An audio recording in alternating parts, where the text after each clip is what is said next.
Terceiro arrebatamento de Kenzo Atsushi, ano 2008. A palavra de Deus, quando é vivida, torna-se a legítima defesa contra o diabo. Ele não pode nos acusar. O crente que não vive essa palavra fica desprotegido de sua cobertura espiritual. A palavra de Deus tem suprido meu espírito e me dado forças para vencer as provas. Jesus tem cuidado de mim como uma criança recém-nascida. Todo o meu crescimento espiritual foi concedido pelo Espírito Santo. Ele tirou toda a maldade do meu coração. Me libertou de todo o pecado que me impedia de eu crescer espiritualmente. Ele purificou a minha alma e o meu Espírito Santo fertilizou meu interior com a sua palavra e fez germinar os frutos espirituais. Essa semente que cresceu em meu coração tem dado bons frutos e vem amadurecendo a cada ano. Isso explica que eu estou em processo de transformação. Fui para a cidade de Bogotá, Colômbia, pregar a palavra. Fiz uma campanha em um bairro pobre em uma igreja pequena. Fiquei preocupado com aqueles irmãos. O seu pastor disse que os irmãos já não são mais os mesmos. Perderam o calor espiritual, já não pregavam mais como antes e aceitaram viver nessa situação de pecado. Alguns dessa igreja saíram em busca do calor que perderam e foram para outros ministérios. O defeito não está na igreja, está em suas atitudes. Eles decaíram na fé, estão à procura de igrejas que acendam suas chamas. Jamais encontrarão essas chamas em outras igrejas se não se arrependerem de seus pecados. Se buscarem ao Senhor se arrependendo de seus pecados, aquele galho seco irá enverdecer e suas folhas cairão e nascerão outras novas. Os galhos florescerão igual às flores da vara de Arão, provando que ele era santo e capacitado para ser escolhido. O galho seco não tem o Espírito Santo.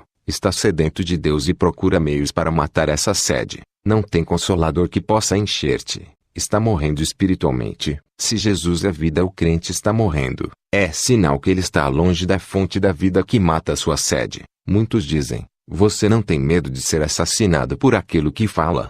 Eu disse: a minha segurança não é confiar em mim, mas naquele que me deu a vida. Somente ele que pode tirá-la. Tenho convicção que ele é comigo e me livrará de todo o mal.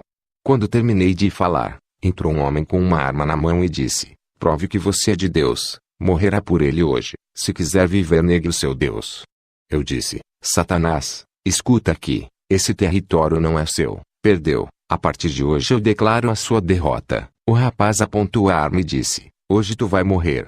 Eu disse: pode atirar. Da sua arma não sairá nenhuma bala. A minha vida pertence a Deus. A chave da morte está nas mãos de Jesus. Somente Ele pode me matar. Quando eu comecei a falar essas palavras, aquele rapaz caiu endemoniado para trás. Ele estava se tremendo, parecendo que estava em convulsão. Eu expulsei os demônios. Eram legiões que estavam naquele corpo. O pastor daquela igreja disse: esse rapaz não é o primeiro. Entrou outros aqui e fechou a igreja. Você é o primeiro a bater de frente. Eu orei por aquele rapaz e ele aceitou a Jesus. Continuei falando: Deus tem segurado em minhas mãos e tem me guiado e me cerca com a sua muralha de fogo que me serve de fortaleza. Perto dele estou tranquilo. Nele tenho segurança e estarei livre do perigo. Estou em suas mãos. Não posso cair. Estou preso nele. Me seguro nele. Não posso me dobrar diante do pecado, nem ceder para os meus desejos. Permaneço leal a ele e firme em sua presença. Ele tem me tirado do sufoco espiritual, tem tampado minhas fraquezas, tem me estruturado em sua palavra, ter restaurado as atrincas desse templo e consertado minhas colunas quebradas para que esse templo não vá ao chão. O pecado tentou entrar nesse templo e destruí-lo. O selo do Espírito Santo impediu que o pecado entrasse em mim e lacrou as portas desse templo. No outro dia de pregação, o pastor estava pregando. O rapaz entrou com uma faca nas mãos para matar o pastor. O pastor ficou apavorado. Eu entrei no meio e disse: em nome de Jesus, tu estás paralisado. Aquele rapaz havia levantado a mão para dar uma facada no pastor. Seu corpo ficou paralisado como uma estátua. Eu assoprei e ele caiu. Expulsei o demônio. Aquele rapaz ficou livre. Mais um atentado de morte, mais um livramento de Deus. Através de Jesus, o meu conhecimento sobre o mundo se tornou diferente daquele conhecimento que tinha antes. Hoje vejo as pessoas com um olhar de misericórdia. Não é mais aquele olhar de desprezo e sim um olhar de amor. Um olhar de querer salvá-los. O olhar de Deus está em mim. O mundo é o retrato do pecado. Tudo o que acontece de ruim nele é a consequência do pecado. Se o mundo todo se arrependesse e não praticadas mais o pecado, não teria tanta maldade e catástrofe. Deixe Deus entrar nos seus sentidos e deixa Ele criar os seus projetos do nada na sua vida. Compreenda Jesus, conheça Ele, mergulha nas águas profundas espirituais. O Espírito Santo está vivo em seu corpo. Seja um valente de Deus. Seja seu guerreiro forte. Seja submisso 100% à sua palavra. Obedecer a Deus é estar sempre debaixo de sua graça, andando em seu caminho. Seja um forte de Deus. Deixe Ele usar você. Obedeça a sua palavra. Pague o preço para entrar no céu. Seja um espelho nesse mundo. Produza efeitos na vida de uma pessoa através de sua vida. Deixe o poder de Deus transformar você. Ele lhe dará força, capacitação e fará uma potência espiritual contra o mal. Depois do culto eu fui para a casa do pastor. No dia seguinte, mamãe aflita ligou para o pastor e disse: "Venha aqui na minha casa. Meu filho está louco." Na mesma hora recebi uma visão. Vi um rapaz moreno perto do computador vendo o Facebook. Um espírito maligno saía da página, entrava pelos olhos e ia para a mente, ficando alojado em sua cabeça. O Senhor abriu mais a minha visão. Do outro lado do computador tinha um senhor conversando com esse rapaz. Ele amaldiçoava as fotos do rapaz e jogava feitiços do outro lado. Ele é um satanista que o rapaz conheceu na rede social. Fui na casa do rapaz que estava louco. Expulsei o demônio, contei para ele não usar mais o Facebook. Ele disse que não iria mais usar e se converteu ali mesmo.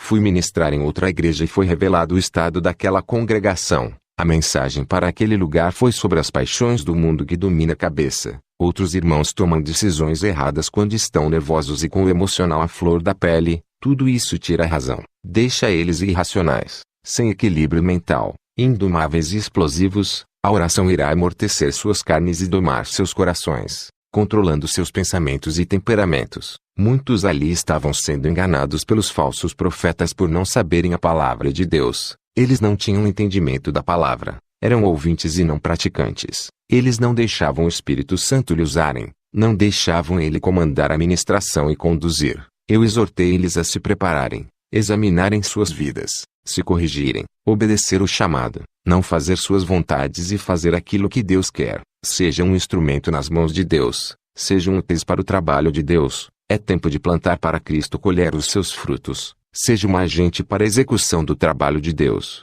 Deus lhe dará recursos celestiais para alcançar almas.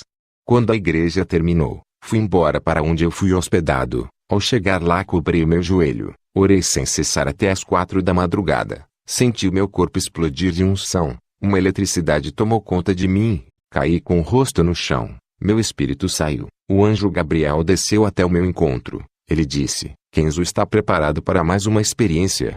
Eu disse: "Estou." Subimos ao céu. O portão celestial se abriu e entrei para o dentro do paraíso. Que saudades voltar para esse lugar. Os anjos do céu me receberam. Eu não sabia, mas o meu nome era popular no céu pelas obras que eu fazia na terra e pela vida que eu vivia na terra. Os falsos profetas, apesar da fama na terra, seus nomes não são citados no céu. O anjo meu disse: "Satanás quer destruir a igreja através do pecado. Diga para eles rejeitarem o mundo que Satanás lhe oferece. Diga para matarem a vontade da carne e seus desejos do coração. Aqueles que estão em Cristo vivem uma vida santa. Nenhum mal lhe atingirá, nem feitiçaria pode te fazer mal, pois a santidade é a sua armadura." Diga para a igreja fazer obra de caridade, ajudarem os oprimidos e aqueles que necessitam. A pessoa que você ajuda hoje pode lhe ajudar amanhã se tiver gratidão. Diga para eles ajudarem sem esperar nada em troca. Sejam generosos e não interesseiros, a retribuição virá de Deus, seja na terra ou no céu. Jesus disse: "Meu servo, tu sempre teve dúvidas sobre a salvação de Salomão. Hoje irei revelar a ti onde Salomão se encontra." Eu e Jesus começamos a andar nas ruas de ouro no céu. Passamos perto dos edifícios de ouro que são as casas dos santos. Eu vi homens jovens com seus corpos resplandecentes. Eu vi Isaque, Jó, Sansão e Elias. Continuamos a andar e vi Maria Madalena, Ana e Isabel. Elas estavam lindas e seus rostos refletiam a glória. Chegamos em um lugar onde vi o rei Salomão. Suas vestes brancas refletiam o branco da justiça. Também vi Tiago e João Batista. Todos estavam felizes com sorrisos no rosto. Continuamos a andar. O Senhor disse: "Kenzo, aquela é a sua casa."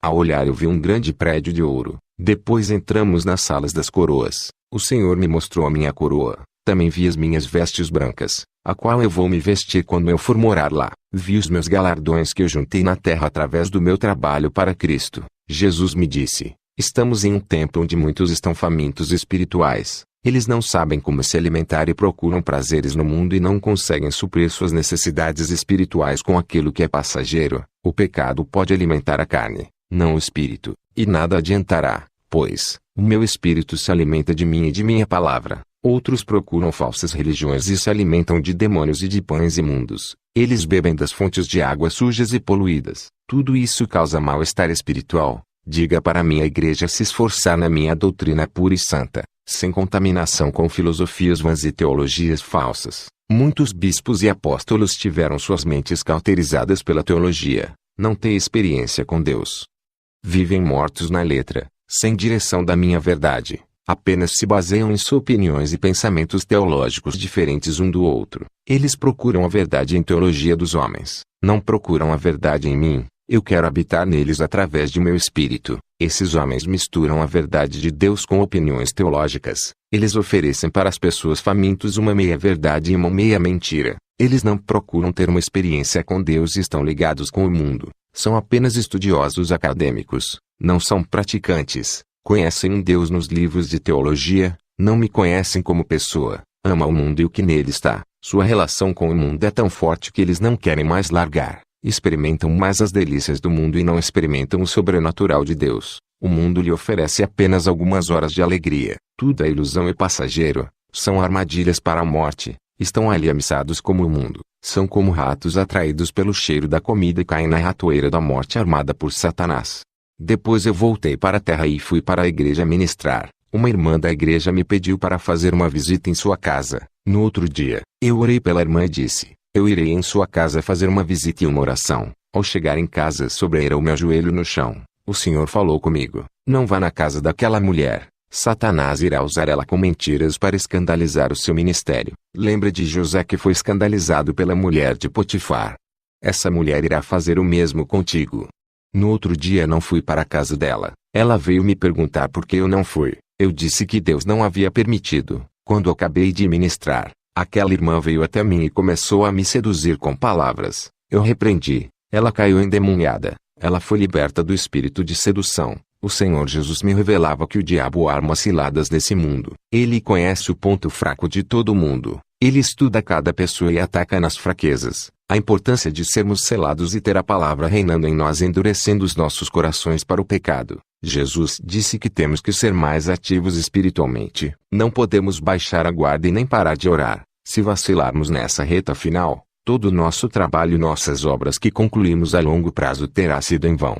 Eu tenho andado em várias igrejas. Tenho tido visões de uma mulher adormecida vestida de noiva, dormindo em um sonho profundo, uma sonolência espiritual. Vamos sair dessa sonolência espiritual que não deixam vocês acordarem para a realidade do mundo espiritual. Esse sono não deixa vocês enxergarem os seus pecados. Não sabem mais diferenciar o certo do errado. Tudo é comum. O pecado é normal. Esse sono está tirando suas consciências daquilo que é espiritual. Seus olhos estão fechados para o pecado e não se abrem para olhar para si e se corrigirem. Não sabem o que estão fazendo. Viraram pessoas sonambulas, andando sem consciência das coisas. Andam em caminhos tortos, pensando que estão na graça. Acordem, acordem. Vocês estão em uma guerra espiritual contra as forças do mal. Somente os fortes vencerão e os perdedores serão entregues para as legiões malignas. Serão presos e encarcerados no inferno. O galardão dos crentes perdedores são prisões e condenações eternas. Seu inimigo Satanás está tão perto de vocês, agindo diante de seus olhos e vocês não acordam para ver. Ele já se infiltrou e vocês ainda não sabem se é ele que está agindo, pois perderam sua identidade de cristãos. Até quando homens igual a eu alertá-los? Eu terei poucos anos aqui na terra, sou um idoso. Depois que eu partir para a glória, dificilmente outro se levantará no meu lugar para o alertar.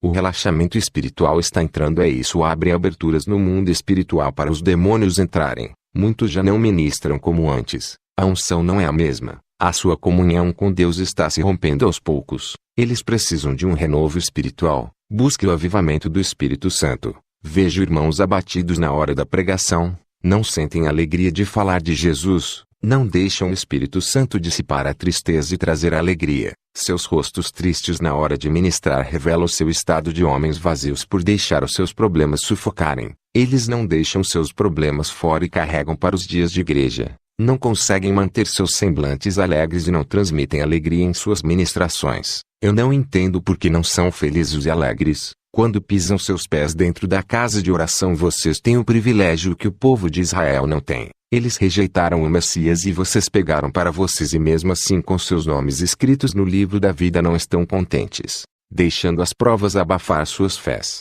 Não sentem motivações por nada. Parecem que vêm para a igreja obrigado. Jesus não quer isso. Ele não aceita sacrifícios imperfeitos. Peça para o Espírito Santo preencher vocês. Ele matará sua fome de felicidade, alegria, esperança e paz, enchendo seus vazios. Eu cubro isso de vocês. Cubro também de meu ministério que está nos Estados Unidos. Sei que tenho que entregar o rebanho puro e sem mácula no dia do juízo. Não quero ser responsável por nenhuma alma que se perder e não se salvar, e quando eu estou triste dobro os meus joelhos e choro até consolado. O Espírito Santo me dá alívio e tira minha dor. Quando me levanto estou alegre e subo no altar rindo como representante do Evangelho. Nunca subi no altar triste. Temos que ser fortes. Perdi o meu filho Davi. A morte traz dores. Nem tudo o que perdemos é um mal, pois a perda representa a transformação. Isso muda o coração em relação à vida. As dores físicas e emocionais nos fazem assumir uma posição de guerreiro diante da situação, e isso agrada a Deus e nos traz para perto dele e nos fez despertar espiritualmente. Deus testa a nossa fé para ver se estamos firmes nele. Nossa fé nele nos afirma nele e nos faz enxergar Cristo. Não conte seu problema a ninguém. Conte para ele. Somente ele pode resolver. Sobre o seu joelho e fale com Deus. Descanse e ele resolverá. Não fique cobrando ele. Deus não se esquece de você. Mesmo que olhe para o seu problema e veja ele grande demais, lembre-se que você tem um Deus grande e muito maior do que qualquer problema seu. Mesmo que seu problema seja longo e parece que nunca vai passar, lembre-se, Jesus é o dono do tempo, determina tudo. Ele te dará resistência de esperar e fará a sua paciência ser mais longa do que seu problema. A sua fé é mais forte do que todas as suas dificuldades. Como conhecia Deus? Foi nas maiores dificuldades da minha vida enxerguei ele dentro da fornalha comigo. Tive que entrar no mundo espiritual para conhecer Deus, todo o seu plano. O Espírito Santo invadiu o meu ser de uma maneira que fiquei sensível ao seu toque. Minha sensibilidade espiritual ficou aguda, senti mais prazer de ficar em sua presença. Satanás apareceu para mim e tentou me desanimar. Ele disse que por mais que eu pregasse a santidade, amor, perdão e o arrependimento, por mais que eu conservasse essa doutrina não teria êxito mundial, pois ele me falou que criou falsas seitas como Mormons, Testemunhas de Jeová, Adventismo e outras seitas com aparência de igrejas caridosas e bondosas para contaminar essa doutrina, e que era tarde demais para eu espalhar a doutrina verdadeira, pois ele está multiplicando suas seitas enganosas pelo mundo. Satanás foi embora e eu tive uma visão. Vi uma noiva de preto, uma falsa igreja sentada no trono e reinando. Uma voz me dizia: está multiplicando igrejas falsas. Irei buscar a minha verdadeira igreja antes que ela seja contaminada e enganada pelas falsas noivas. A noiva de Satanás. O Espírito Santo me revelou divisões dentro das igrejas por causa de brincadeiras ofensivas que irritam o próximo e não respeitam o irmão que não gosta de brincadeiras. Vamos ser maduros para as coisas de Deus e crianças para a malícia desse mundo. Se acostumem a andar na doutrina. Sei que é difícil. Logo se acostumarão. Sejam viciados em orações todos os dias. Caiam nessa rotina espiritual. Vivam uma vida santa. Se viverem uma vida relaxada na presença do Senhor, ninguém dará crédito por suas palavras. Você é a palavra que prega. Assim como Jesus é a palavra, muitos vivem uma vida de pecado. Não ganham mais almas por escandalizarem o Evangelho. Caíram em descrédito por causa de seus testemunhos. Os falsos mestres, doutores da mentira, estão dentro das igrejas usando a própria palavra de Deus para enganar, como Satanás usou a palavra de Deus para enganar Jesus no deserto. Se não estivermos revestidos com as armaduras da santidade, seremos presas fáceis. O diabo não se importa com crentes que buscam bênçãos materiais. O materialismo para o diabo não tem valor nenhum. É perecível. O diabo se importa com aquilo que é eterno. Os que buscam as coisas espirituais, quem busca morar no céu, coisas não perecíveis, tudo isso incomoda o diabo. Ele sabe o que perdeu, jogou sua herança fora, sabe o que é bom e não quer que consigamos o que ele já perdeu. Ele colocará obstáculos e impedimentos espirituais para vocês não crescerem espiritualmente. Para Satanás é melhor que ficamos ricos e milionários na terra se desviando, do que ter galardões no céu. Ele prefere que conquistamos o mundo, sejamos poderosos aqui ao invés de conquistarmos o céu, pois a riqueza corrompe e a riqueza dessa terra acaba, já as do céu são eternas. Nossas riquezas não estão nesse mundo, está sendo armazenada no céu para onde iremos morar, para que ajuntar tesouros na terra. Se quando morremos não levaremos nada, tudo vai ficar aqui, para onde vamos não levaremos, pois, o noivo nos levará e deixará nossos bens. Que todos que ouvem esse testemunho venham se reconciliar com Deus, que venham receber uma unção especial ao ouvir essas palavras. Amém.